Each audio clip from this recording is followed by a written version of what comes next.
प्रेम से बोलिए देवी माता की जय।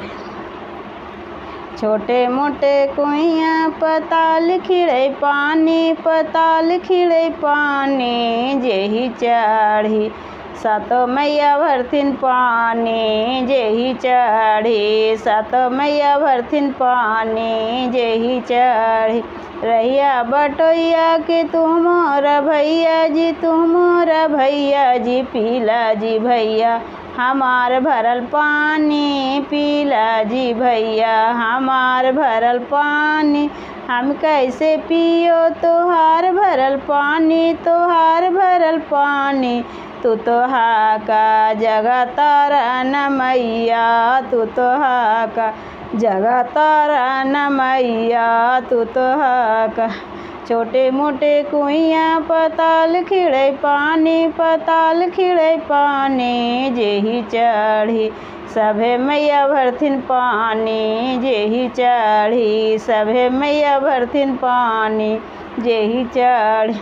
रहिया बटोइया कि तुमोर भैया जी, तुमोर भैया जी, पीला जी भैया हमार भरल पानी, पीला जी भैया हमार भरल पानी। हमें कैसे पियो तोहार भरल पानी, तोहार भरल पानी। तू तो हकहू जगह तारा न मैया, तू तो हकहू जगह तारा न मैया, तू तो हकहू।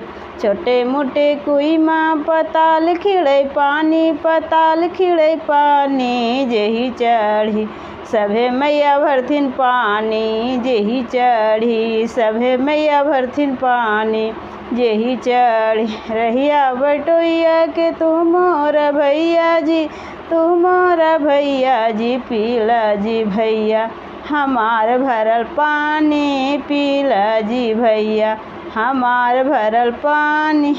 हमें कैसे पियो तोहार भरल पानी, तोहार भरल पानी।